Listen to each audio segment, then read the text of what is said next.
Հարագիր նյուզի հարգելի հետևորդներ, եթերում Արդին է, ես Աննա Մեկունցն եմ եւ այսօր իմ հյուրն է երգահան կատարող Լիլիթ Բլեյանը։ Բարև ձեզ։ Ողջույն։ Անսահման ուրախ եմ, որ ինձ այսօր հյուր եք եկել, շնորհակալ եմ։ Ուրախ եմ այստեղ լինելու համար։ Լիլիթ ջան, ես գիտեմ, որ դուք հին անցյալում եղել եք լրագրող, հաղորդավարուհի, այնուհետև ինչ-որ բան կատարվեց եւ դուք ընտրեցիք երաժշտական ճանապարհը։ Այսօր խոսենք նաեւ այդ ճանապարհի մասին։ Ինչպես եղավ անցումը։ Իրականում դա շրջապտույտ էր, որովհետև ես սկսել եմ երգեր գրել, այս խոսելուն զուգահեռ, հա, մի տարեկանից սկսած երևի։ Եվ այնպես է ստացվել, որ հիմա օրինակ այն երգերը, որոնք ես այդ վաղ տարիքում գրել եմ, ինձ օգնում են նաև իմ լսարանի հետ կոնտակտ ապահովել, որովհետև դրանցից որոշներ ես ձայնագրել եմ եւ բավականին հաջողություն են ունեցել։ Այնպես որ երբ ես ընտրեցի հետո այդ լրագրության ուղին, հեռուստատեսությունը, հաղորդավարությունը, դա այդպիսի մի ժամանակավոր բան էր, ինչպես պարզվեց, ու ես վերադարձա, այսինքն ես գնացի եւ եկա, հա, այդ անցումը իրականում այդ պտույտ էր, որը ինձ շատ բան տվեց, որովհետեւ լրագրությունից ես սովորեցի կյանքին ավելի սթափնայել, ճանաչել իրականությունը եւ չսիրելով այն փորձել փոխել, ստեղծել իմ աշխարհը եւ այն ինչ ես չսիրեցի իրականության մեջ, փորձում եմ չկրկնել երգերի մեջ, այսինքն այնտեղից բացառել դաժանությունը, կոպտությունը, ատելությունը, այնպես որ այդպես ես մի երգերի ստերիլ աշխարհ որոշեցի ստեղծել, որտեղ նույնիսկ երբ մտնում են մեր օրերի իրադարձությունները, իրենք անպայման անցնում են կարևոր ֆիլտրերի միջով, որովհետև երգը պիտի լուսավորի, երգը պիտի փոխի միշտ մարդուն դեպի լավը, ինչքան էլ ինքը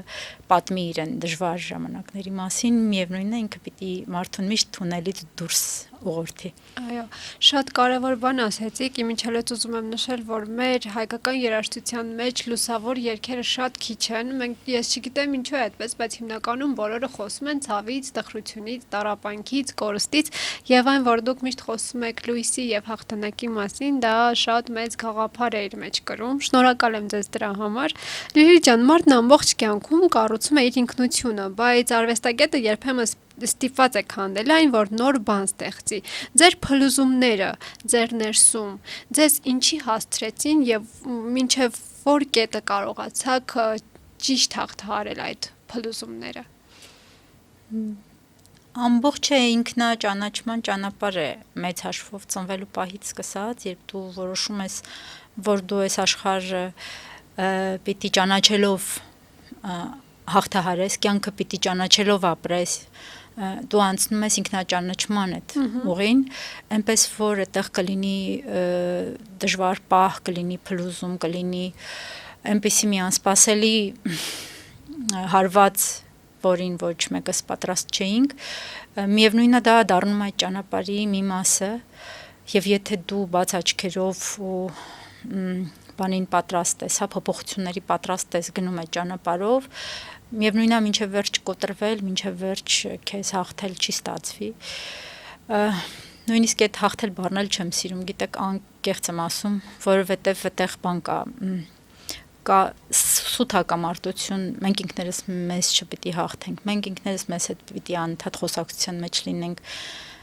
երբ ճանաչում ես, կապ չունի ընդ ֆորում երևույթը մարդուն, հա, դու սկսում ես իրեն այլ կերպ վերաբերվել, դու սկսում ես իրեն փորձել հասկանալ անընդհատ ամեն պահի բոլոր իրավիճակներում եւ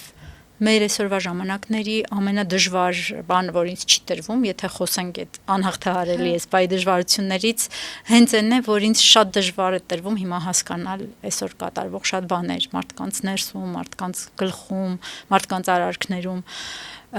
Ես գտնում եմ իհարկե ինչ-որ բացատրություններ, բայց դեռ վստահ չեմ, որ ես ճիշտ եմ, բայց ես էլի անցնում եմ այդ ճանապարհը, հասկանալու ճանապարհը, փորձում եմ դա անել առանց մեղադրելու, որտեվ ես ով եմ, որ դա տեմ,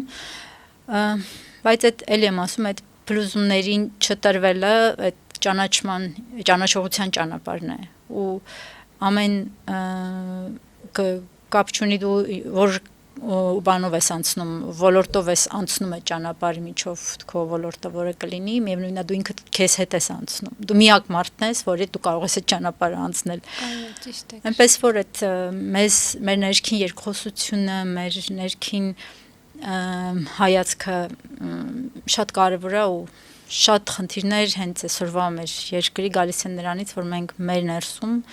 խուսափում ենք այդ մեր ձայնը լսելուց, մեզ ճանաչելուց, մեզ մինչև վերջ բացելուց ու տրվում ենք դրսից մեզ ներշնչված, մեր գլխում դրված մտքերի, որոնք իրականում մերը չեն։ Այնպես որ չունեմ այդպիսի փլուզում։ Շատ դժվար, հա, բահեր շատ մենք անցանք այդ, բոլորս անցանք այդ եւ անցնում ենք եւ գուցե չի բացառում ցավոք, որ մենք դեռ անցնելու ենք շատ ծանր փուլերի միջով, բայց այդ մարդուն ինքը իրեն կապող եւ մարդուն կապող այդ նուրբ ամենակարևոր թելերը մեզ պիտի պահեն բոլոր ժամանակներում։ Ես գիտեմ ձեր առանձնահատուկ վերաբերմունքը Արցախի եւ արցախցիների հանդեպ 2020 թվականի պատերազմից հետո ձեր ստեղծագործությունները փոխվեցին, ինչ ապրումներ, ինչ հետևանքներ մնացին, ինչպես դա ազդեց ձեր ստեղծագործական կյանքի վրա։ Տարբեր առումներով փոխվեցին, երկերի մեջ մտավ միաժամանակ ավելի իհարկե ավելի լայն տխրությունը, ոչ այն սովորական մարդկայինը, այլ այն ավելի մեծ կորստի տխրությունը, որ մինչև այդ ես չէի զգացել, միաժամանակ մտավ նոր տիպի ուժ, ասեմ, նոր տիպի երազանք, որ հենց այդ մեծ կորստի մեծ հաղթահարումը կարող է լինել եւ գիտեք ոնց է, երբ դու փոքր նավով, փոքր գետով ես ճամփորդում, այդ լրիվ ուրիշ ճանապարհ է, բայց երբ դու մեծ նավով ու մեծ նավաբեկության ես հանդիպում բաց ծովում, այդ լրիվ ուրիշ ճանապարհ է, ուրիշ որոշումներ է ենթադրում եւ ուրիշ հաստատ զգացողություններ եւ այդ վախերն են ուրիշ եւ լուծումներն են այնտեղ ուրիշ, այնպես որ ես այդ բանը զգացողությամբ եմ հիմա, որ այդ մենք այդ մեծ նավաբեկությունից պիտի դուրս գանք այդ մեծ նավը միասին նորոգելով ու շարժվենք այդ մեծ ծովի, արդեն մեծ ծով ենք մտել էլի, մենք մի տեսակ դուրս եկանք այդ մեզ թվում էր թե մենք շատ ինչ որ բանի մեջ ենք ու շատերին կարող է թվալ թե մենք մեծ էինք ու փոքրացանք, իսկ ես հակառակ զգացողություն ունեմ, որ մենք փոքր էինք ու հիմա մեծացանք, մենք մի տեսակ մեր վիշտը շատ մեծացավ եւ մենք չենք կարող այլևս փոքր լինել եւ այդ ճանապարհն ենք հիմա մենք անցնում, իսկ Արցախի այսպես ասեմ, մյուս առանձնահատկությունը, որ հենց իմ երգերին ու իմ գործունեությանն առնչվել, իմ լսարանը շատ փոխվեց, որովհետև այսօր իմ լսարանում շատ են Արցախից ընկերները, իմ հարազատ դարձած մարդիկ, որոնք ու ես գիտեմ, որ իմ երգերը իրենց հասնում են երևի առաջիններից արդեն ես մի քիչ թող ինձ ներեն, բայց ամեն անգամ կաշկանդված եմ տեքստերի մեջ, որովհետև ես գիտեմ, որ ամեն բառը կարող է իրենց համար ինչ որ նշանակություն ունենալ եւ ավելի նուրբ ու ավելի զգայուն տեղեր հասնել ու դիպչել, քան առաջ էր, որովհետև առաջ մեր մաշկը ավելի բան էր դիմացկուներ ավելի, հա, առողջ էր մեր մաշկը, հիմա մենք շատ բաց մաշկով ենք ապրում, մեր վերքը անմիջապես մակերեսին է, շատ զգույշ պիտի լինեն ստեղծագործողները, ես էլ առանց հետ էլ բառերի հետ կռիվ տվող մարդ եմ, հիմա առանց հետ էլ առաջ ես ամեն բառի հետ սենց բան գնում գալիս էի, հիմա ընդհանրապես դա դարձել է մի բան պայքար, բայց շատ ինձ դուր է գալիս այդ զգայունությունը, որով մենք իրար վերաբերվում ենք։ Ես նույնիսկ չեմ ուզում ասել ապրումակցում, որովհետև մենք մեծ հաշվով նույն ցավն ենք ապրում։ Ես մի քիչ ինձ վատ եմ զգում, երբ ինձ ասում են, որ դու ոնց ես այդպես զգում ես, այն ինչ որ մենք ապրել ենք, ես շատ վատ կզգայի, եթե ես դա չզգայի, որովհետև այդ կնշանակեր, որ ես այս ամեն ինչը ինչ ես երգել եմ, ինչ ես գրել եմ, ինչ ես խոսել եմ, այդ ամեն ինչը եղել է երևութական, այսպես հա թոս փչոցի է եղել, բայց ես այդ իմ աշխարհը մենք նույն աշխարհի մեջ ենք այդ փլուզումը, ինչպես ասացիք, այդ փլուզումը ունեցել եւ նույն այդ աշխարհի մեջ ենք մենք փորձում վերականգնվել։ այնտեղ է մեր ամեն ինչը եւ մի վայրում այդ ամեն ինչը եւ այդ ես շատ կուզեի որ մենք այդ զգացողությունները այն մարդիկ որոնք որ ունեն իրար մյուսներին փոխանցելու այդ զենքը գործիքը իրենց ձեռքին մեկինը երգն է մյուսինը նկարն է մյուսինը գրիչն է որ մենք կարողանայինք այդ նուրբ զգացողություններ իրար փոխանցել որ ուղղակի չպատմեինք իրադարձությունների մասին այլ որ այն ճանապարհը օրինակ որը մարդը Ստեփանակերտից կամ իր հայրենի գյուղից մինչև Ստեփանակերտ հետո Ստեփանակերտից մինչև Հակարի կամուրջ հետո Հակարի կամրջից մինչև իր նոր բնակավայրը այդ ճանապարհը որ ցավի ու այդ անտանելի ճանապարհը որ ինքը անցել է դա չլիներ մի մարդու կամ մի խմբի կամ մի փոքրիկ հողակտորից դուրս ելած մարդկանց ճանապարհ դա լիներ մեր բոլորի ճանապարհը որովհետև այդպես էլ կա որ մենք այդ զգացողությունը կարողանայինք փոխանցել ես այդ կարծում եմ որ այդ ցավոք սրտի այն ինչ որ լիարժեք չի արվում չի հաջողվում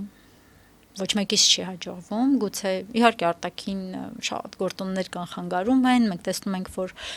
սարսափելի քարոզչություն է վարվում ներսում դրա դեմ հենց որպեսզի մարդիկ այդ ցավը իրենց չհամարեն այո ատելություն արցախցիների այո եւ դա ես չասեմ ինչ ես դրա համար բնորոշիչ բառ չեմ էլ կարող գտնել չեմ էլ փորձի բայց այդ մեր խնդիրը պիտի լինի փոխանցել այդ զգացողությունը այդ որ այդ ցավը բոլորինս է որ խնդիրը բոլորինս է որ լուծումները բոլորինս են որ զոհը որ այդ թողնված այնտեղ գերեզմանը որ այդ այնտեղի պապական տները որ ամեն ինչը բոլորինս է որ թթի ծառը հասկանում եք իմ թթի ծառն է մի խոսքով այդ զգացողությունը այդ պատկանելության այդ մեր ամբողջականության որովհետև եթե մենք չունենանք որ ասում են հայրենիքը ինչ է հայրենիքը այդ ամբողջությունն է այդ կստացի որ մենք խոսում ենք ուղակի իզոլացված մի հողակտորի մասին որը գրված է ինչ որտեղ այն որ մեզ փորձում են ինչ որ քարտեզի վրա դա ցույց տալ հայրենիքը այդ ամբողջությունն է այդ ամեն ինչի թթի ծառից մինչև այն քամին որ փչում է սարի վերևում որը դու երբևէ գուցե չես էլ շնչել այդ օդը բայց դու այդ գիտես դու դրա ձայնը քո ականջին հասել երկերի միջոցով պատմությունների միջոցով այդ ամբողջությունն է հայրենիքը ու եթե մենք կարողանանք այդ ամեն մեկը իր բաժնով իր կարեցածի չափով փոխանցել այդ կլինի այ արվեստագետի աշխատանք այ կասենք որ մենք կարողացել ենք ստեղծել այսօրվա իսկական ճիշտ ազնիվ իր գործին ծառայող արվեստ շատ սիրուն եք խոսում հայրենիքի մասին եւ ես վստահ եմ որ նույնչափ խորը սիրում եք նաեւ հայրենիքը որովհետեւ դուք ձեր գործունեության բազմիցս ապացուցել եք դուք նաեւ սովորեցնում եք նորովին սիրել հայրենիքը հա շատ արվեստի մարդիկ օրինակ ասում են դե ես սիրում եմ իմ հայրենիքը բայց ես կներեք քաղաքականությունը իմը չի ես չեմ զբաղվում չեմ խոսում Իմ այնաբարձրանամ երկեմ ու իջնեմ, բայց չէ որ մենք ենք կրթում հասարակություն, մենք արվեստ ստեղծողներս եւ մեզնից են գալիս, հա, այն մարդիկ, ովքեր որ հայրենիքին տեր են կանգնում, այսպես ասած։ Այ օրինակ արցախցիներից խոսեցիք, ընտրություններ տեղի ունեցան, արցախցիները չմասնակցեցին, էլի զուրկ էին իրենց իրավունքից, իրենց հայրենիքում գտնվելով հանդերձ, վերընտրվեց այնպիսի իշխանություն, որը որ 2-3 անգամ պատերազմ է բերել, դուք ինչ եք կարծում այս տիրող իրավիճակին վերաբերյալ։ Գուցե մենք ինչ որտեղ թերանում եւ սխալվում ենք, որ ամեն անգամ պարտվող հա կառավարիչը գալիս եւ ընտրվում է, մենք ենք չէ ընտրում։ Որտեղ է սխալը։ Այդ շատ մեծ հարց է իհարկե եւ ամեն մեկը կարող է իր պատասխանը ունենալ, թե սխալը կոնկրետ սխալը որտեղ է, բայց այս սխալների համալիր է, որը գալիս առաջին հերթին ինքներս մեզ հետ էլի անազնիվ լինելուց եւ մինչեւ վերջ բաց չլինելուց բայց միաժամանակ կան արտաքին շատ հստակ գործոններ, որոնք իհարկե ազդում են եւ որոնք գրոհում են մեր հանրային գիտակցությունը ես երբեք չեմ թերագնահատում քարոզչական գործոնը, որովհետեւ հատկապես այսօրվա այս հզորագույն գործիքների պարագայում, որ տալիս են սոցիալական ցանցերը եւ ընդհանրապես այս ամբողջ մեդիա ոլորտը այնքան հեշտ է մարդու համար ստեղծել նոր իրականություն, այսինքն այն ինչ կա իրականում դրա կողքին ստեղծել նոր Հայաստան իր նոր իրականությամբ եւ մարդուն բնակեցնել այնտեղ եւ իրեն թվա թե այն ինչ որ իրեն շրջապատում է ոչ թե ֆիկցիա է, ոչ թե միրաժ է, այլ հենց այնա ինչ կա։ Հետո երբ միրաժը ծրվի, դա իր համար մեծ ցավ է լինելու։ Եվ ասեմ շատերը հենց այդ ցավից խուսափելու, այդ ֆիկցիան կորցնելու, նաեւ մտավախությունից է, որ գնում են եւ նորից քվեարկում են։ Ես այդ մի քիչ մտածելուց հետո հասկացել եմ, որ դժվար է բախվել իրականությանը, դժվար է բախվել պատերազմների իրական պատճառներին, դժվար է ընդունել, որ ամեն դեպքում ինչ որ փոքրիկ մասնակցություն ա եղել այդ իշխանությունների աջակցության տեսքով, տարբեր տեսակի անուղակի թե ուղակի, եւ շատերը չեն ուզում ուղակի այդ մեծ ցավի, այդ մեծ կորստի մեջ ունենալ իրենց բաժինը եւ ամեն կերպ իրենցից հեռացնում են այդ միտքը, հայ դառնության բաժակը իրենցից, իրենցից հեռացնում են ամեն կերպ։ Շատ մարդկային բան է դա, բան չունեմ ասելու, եւ եթե ասենք մենք խոսում ենք այդ խորքային պատճառների մասին, խորքային պատճառներից մեկը նաեւ դա է։ Եթե խոսում ենք արտաքին ազդեցության մասին, ապա արտաքին անպայման քարոզչությունն է, որը մարդուն նույնիսկ թույլ չի տալիս տեսնել հենց իր մաշկին կպած խնդիրը եւ դա փորձում է բացատրել ինչ որ այլ բաներով, գործոններով։ Բայց ինչ անել, գիտեք, այստեղ այն որ ասում ենք ինքնություն,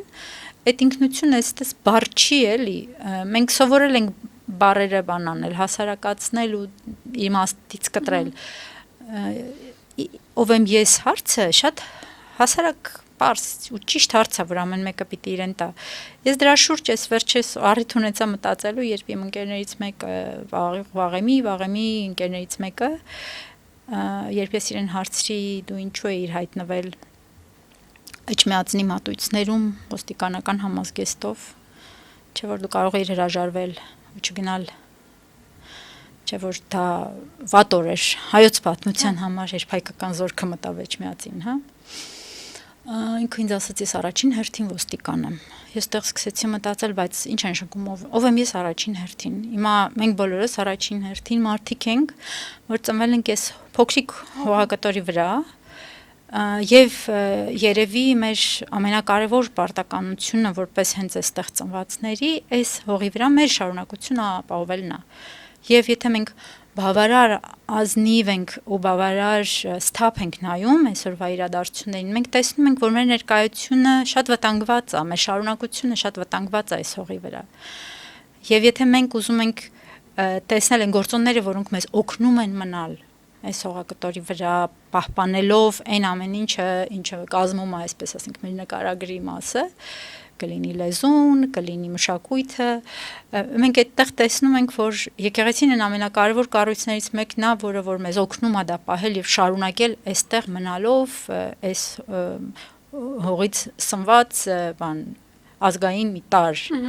Եթե մենք մեր ինքնությունը որոշում ենք ընտրել ըստ մասնագիտության, կներեք այդ շատ ժամանակավոր, անշնորհակալ ընտրությունը։ Եթե մենք որոշում ենք ամեն դեպքում, որ մենք պարտավորություն ունենք այս հողակտորի հանդեպ, ապա եկեք մի քիչ ավելի լայն նայենք ու ավելի ճիշտ ընտրենք եւ մեր դաշնակիցներին, եւ մեր անելիքը։ Այնպես որ եթե ես մի փոքր էքսպերիմենտ կառաջարկեի, որ ասում են փիլիսոփայական էքսպերիմենտ, եթե պատկերացնենք, որ մենք ապրում ենք մի տան մեջ, որը ենթարկվում է հարձակման, մենք այդ պահին սկսում ենք մտածել ու ձեռքի տակ մեր ունեցած պաշտպանական բոլոր միջոցները ոնց որ գույքագրել, տեսնել ով ինչի է ունակ, ասենք տնեցիներից ով ինչպես կարող է տունը պաշտպանել, չէ որ դա մեր ընդհանուր տունն է, չէ։ Մենք էլ չենք այնտեղ մտածում ով ինչ քաղաքական հայացքներ ունի, ով ինչ կրոնական հայացքներ ունի, ով ինչի է, չգիտեմ, անցյալում մեզ ով ինչ թթու խոսք է ասել, չէ։ Մենք մեր տունն ենք պաշտպանում։ Եվ ինձ թվում է այստեղ խնդիրն է, որ այդ զգացողությունը, որ այս պահին մեր տունը հարձակման տակ է, մենք կորցնում ենք առնվազն, եթե արդեն լրիվ չենք կորցրել։ որովհետև եւ մեզ հետեւողականորեն զրկում են այդ զգացողությունից եւ դա պաշտպանությունից մեզ զրկելու ամենահեշտ, ամենախորքային ու ամենածանր եղանակն է մեզ զրկում են պաշտպանվելուց ստեղծելով իլյուզիա որ չկա հարձակում այն դեպքում երբ մենք գտնվում ենք շատ լուրջ հարձակման տակ եւ այդ պատճառով մեր ներսում այդ պարակտումը որը գնում է դա հենց այնպես չի դա թշնամական գործողություն է մեծ հաշվով որը արվում է հենց մեր պաշտպանունակությունը թույլատնելու համար եւ այստեղ մենք բոլորս իրար դաշնակից պիտի լինեինք մենք պիտի կարճեինք եկեղեցուց մենք պիտի կարճեինք իրարից որովհետեւ մեր պաշտպանությունը հենց այս միասնության մեջ պիտի լիներ ես ինքս այդ բաներից չեմ որ երգեր են երգում հզորության չեմ իմ գործը շատ փոքրիկ իմ գործերը շատ փոքրիկ են շատ նուրբ են բարակ են այնտեղ դուք ոչ մի ծանր բառ չեք գտնի դուք այնտեղ հայրենիք բառը չեք գտնի դուք այնտեղ չեք գտնի չգիտեմ ինչ որ այդպեսի կոչեր հաղթանակ չեք գտնի բայց ես այնտեղ ուզում եմ այդ բանը լինի իրար կապող թելերը շատ լինեն իմ պատկերացմամբ մեր ամենամեծ պաշտպանությունը հիմա հենց այդ թելերն են, որ մեզ միավորում են, որոնցով մենք սնվում ենք որպես մարդ, որպես այս երկրի շարունակականության համար պարտականություն ունեցող, հա, մարդիկ։ Հիմա ինչ կլինի վաղը ոչ ոք չգիտի, բայց մենք գիտենք, տեսնում ենք ինչա կատարվում այսօր։ Այսօր մեծ թշնամական գործողություն է մեր ներսում կատարվում մեր դեմ մեր ընկերների, մեր եղբայրների են մարդկանց, որոնք մեծ զրկանքների միջով են անցել, որոնց ցավը չի սպիացել եւ չի սպիանալու եւ դա մեր ընդհանուր ցավն է։ Եվ տեսնելով, ասենք Ստեփանագերտի Մայր տաճարի ավերումը, այդ գիտեք, այդ այնպեսի մի դաշույնի հարված պիտի լինի մեր բոլորի սրտի մեջ, ու մենք չպիտի ասենք արցախցիների տաճար, այդ մեր տաճարն է։ Այնպես որ այս ամբողջականության վերականգնումը պիտի լինի մեր այսօրվա կարևոր խնդիրներից մեկը, որտեղ դա է մեր պաշտպանությունը։ Մնացածը ամբողջ գիտակցությունը, չէ, որ հիմա սնում են ատելությամբ, այսինքն եթե մարդուն անընդհատ ներշնչեն, որ դիմացինը քո թշնամին է, այս դեպքում ներշնչում են, որ արցախցին ձեր թշնամին է, եւ հակառակը ասում են Ադրբեջանը մեր բարեկամն է, այս դեպքում ոնց արցախցին հաղթարի կներեք այդ դեպքում արցախցին ինչի թողեց իր տունը դուրս եկավ արցախցին դեմ էր ապրել ադրբեջանցու հետ բայց այսօր այնպես է ստացվում որ արցախցին Հայաստանում համարվում է թշնամի իսկ Ադրբեջանը բարեկամ սա թշնամություն է որ սնում են ժողովրդին այս սրա դեմ ոնց պայքարել պիտի առողջ պահենք էլի մեր միտքը այ շատ անառողջ բան է, չէ, ինչ որ հիմա արվում է մեր հանդեպ։ Ասենք երբ գալիս են, նայում են աչքերիդ մեջ ու ասում են տես, այս միկրոֆոնը սպիտակ կա, դու հասկանում ես ամեն դեպքում, որ այստեղ կա շատ ինչ որ մեծ սուտ, սա մեծ խաբեություն է, բայց քեզ բոլոր կողմերից որ միջոցը միացնում ես հաղորդակցության քեզ ընտեղից ասում են սպիտակ, ու դու ստիպված սկսում ես այդ բանը գուր տալ։ Որ ասում 1000 խոսող գլուխ եթե լինի, ինքը կլուծի, կփոխի իրականությունը։ Հիմա այդ խոսող գլուխներով կլինի, տարբեր միջոցներով կլինի, տուն մտնող շատ ցավոք սրտի բաներ կան, հոսանքներ կան, որոնք մտնում են տարբեր սոցիալական հաղորդակցության ձևերով։ Մեր միտքը առողջ պահելով։ Այ ինչու եմ ես կարևորում, որ մենք ցավին ուղիղ նայենք որովհետև ցավը չի թողնում, որ դու օրգանիզմը ինչու է ցավը տրված օրգանիզմի, որ դու իմանաս, որ դու խնդիր ունես։ Ցավում է դու հասկանում ես խնդիր ունես եւ կան հիվանդություններ, որ շատ ստորնեն բնույթ ունեն, իրենք ցավ չեն պատճառում, իրենց մասին դու իմանում ես արդեն վերջում, երբ շատ ուշ է, շատ է այդպես պատահում, չէ։ Իսկ այն հիվանդությունները, որոնք ցավով են դրսևորվում, իրանք հեշտ են տրվում բուժման, որտեղ դու իրենց հայտնաբերում ես։ Հիմա այդ ցավին դրա համար ես առաջարկում եմ, որ մենք անդադ անդրադառնանք հենց մտածենք այդ մասին, ասենք մենք զգանք այդ, ոչ թե փախնենք դրանից, ոչ թե թաքնվենք, ոչ թե մեզ պարուրենք այդ բանով, ստով, որ չգիտեմ ինչ որ այլ ինչ որ դավադրապաշտական բաներ այնտեղ փնտրենք, որ ինչպես հիմա օրինակ արվում է երբեմն ցավոք մեր գերիների հետ գերիների թեմայի շուրջ Բաքվում երբ էստեղ կարդում ես, թե ինչ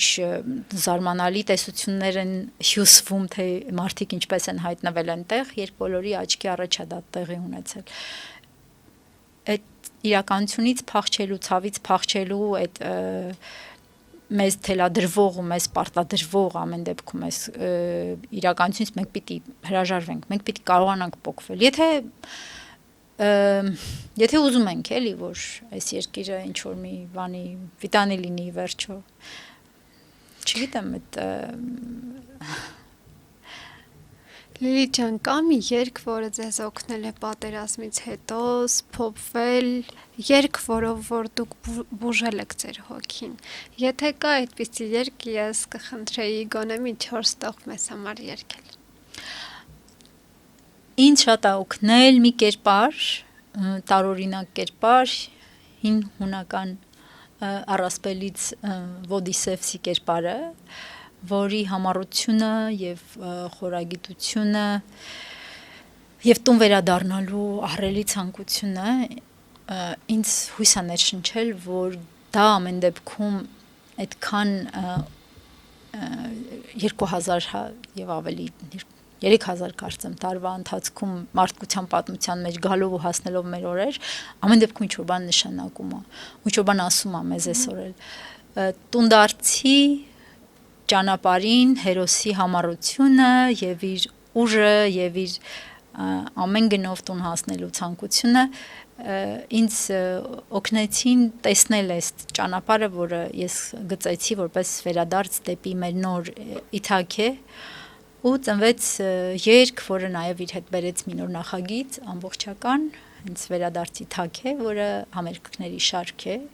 ու պիտի անպայման շարունակվի, արդեն 2 ունեցել ենք։ Այդ հենց Ոդիսևսի նորորյա Ոդիսևսի ճանապարհն է, որը ամեն մեկս ինքը կարող է դառնալ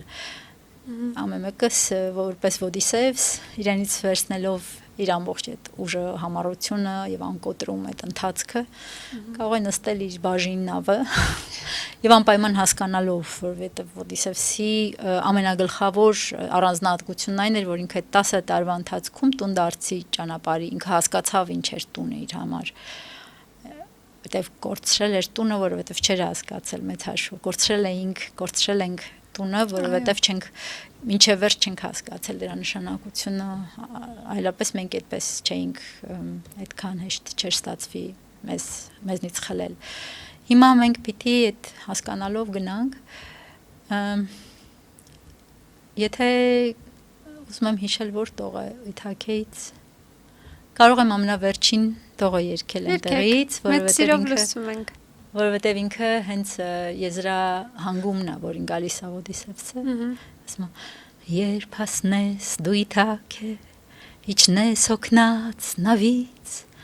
ծրիվ տված անպետք գանձերը քո թանկ ճանապարհին, քեզ կընդունի Իթաքեն, իբրև ապրող կարոտ, կհասկանաս Իթաքեն, որ քեզ հասցրեց քեզ մոտ։ Ինչքան սիրուն է։ Նոր համերգներ, նոր երգեր, ինչ է մեզ սպասվում։ Նոր ձայնագրություններ նախատեսել ենք շուտով, հուսով եմ իմ գործընկերը Տիգրանը կկարողանա ամռանը գոնե մի 10 օրով Երևան այցելել։ Եվ շատ հուսով եմ, որ մենք Իթաքեի անպայման վերադարձ Իթաքը համերգ կունենանք, դեռ ֆորմատը չեմ որոշել, ինքը շատ տարբերվում է մյուս բոլոր համերգային ֆորմատներից եւ ինքը անպայման կրում է հենց այն ժամանակի հետքը, որի մեջ ինքը ստեղծվում է, ինքը շատ այս պահի մասին, ասենք ինքը միաժամանակ 3000 տարվա ճանապարհ է, միաժամանակ Արցախ տանող ճանապարհ, բայց նաեւ շատ ուղիղ կերպով կապված է այսօրվան եւ այն հերոսներին, այն Ոդիսևսներին, որոնք այսօր դառնում են այդ համերգի մի մասը։ Այնպես որ ես շատ հուսով եմ, որ մենք կունենանք մի բան օգոստոսին, դեռ սպասում եմ, դեռ չեմ կարող ոչ մի ժամկետ ասել, բայց հենց լինի անպայման կտեղեկացնեմ ու շատ կուզեմ, որ մենք բոլորս այդ ճանապարհին իրար գտնենք ու հավատալով անցնենք։ Մենք էլ ենք մեծ սիրով սպասում։ Եվ վերջին հարցս, ինչ կասեր Լիլիթ Բլեյանը ժամանակակից սերնդին, ինչ կոչ ունի Լիլիթ Բլեյանը։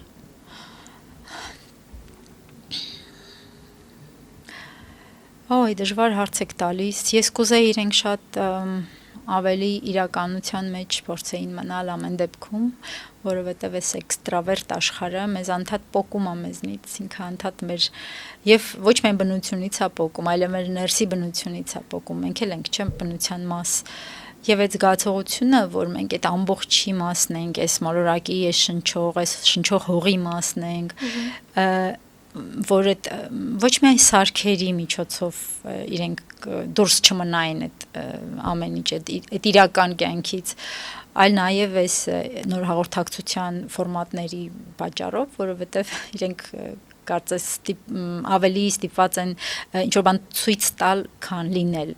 Հա։ Այդ արհեստականությունը շատ է։ մի տեսակ ապրել ոնց որ էկրանի համար, ապրել դրսի համար, ապրել ցույց տալու համար, որովհետև ցույց տալը ու պատմելը տարբեր բաներ են։ Եթե ասենք կան այդ ներքին ապրումները, այդ ներքին process-ները հարուստ, հետաքրքիր, դրանք պատմելը, դրանցով կիսվելը ինքը շատ արժեքավոր բան է եւ դա անպայման պետք է, հատկապես եթե մարդուն տրված է այդ շնորհքը, բայց բարձրապես էկրանի վրա ներկայություն ապահովել, այդ արդեն խլում է մեզնից։ Ես կուզեի իրենց մաղթել ասեմ, որ իրենց ներսում այնքան հարուստ լինեին process-ներ, այնքան իրենք ապրումների այնպիսի պաշարով անցնեին այդ իրենց ճանապարհը եւ այնքան ամուր զգային իրենց կապը իսկական կյանքի հետ, որ մնացած ամեն ինչը լիներ ածանցյալ, այսինքն էկրանը լիներ ածանցյալ, այդ գadgetները լինեին ածանցյալ, դա չդառնար հիմնական կարևոր մասը իրենց կյանքի։ Էս է, ու ես կուզեի մաղթել նաև, որ երգեր գրեին առանց արհեստական բանականության, որտեվ ես ինքս շատ լավ է, որ այդ կոչը անում եք։ Որտեվ երգը շատ բաներ է պատմում մարդու մասին, շատ է փոխում մարդուն, շատ սիրում եմ լսել մարդկանց իրականում գրած երգերը։ Ինչ հետաքրքիր է։ Անչափ շնորհակալ եմ ձեզ, որ այսօր եկաք, ժամանակ տրամադրեցիք եւ խոսեցինք այսքան անկեղծ եւ անմիջական։ Հույս ունեմ, որ նոր սերունդը կլսի ձեր երգերը, կգա այն մտածողությանը, որին որ դուք եք, որովհետեւ դա շատ է պակասում մեր իրականության մեջ, սիրել հայրենիքը, իմանալ հայրենիքի գինը, ապրել հանուն հայրենիքի։ Ձեզ մաղթում եմ հաջողություններ ստեղծագործական կյանքում, հուսամ դեռ կհանդիպենք։ Շնորհակալ եմ շատ։ Դե ինչ սիրելի հետևորդներ, հիշեցնեմ, որ եթերում Արդին է, ես Աննա Մեկունցն եմ, իսկ այսօր իմ հյուրն էր Լիլիթ Բլեյանը, կհանդիպենք։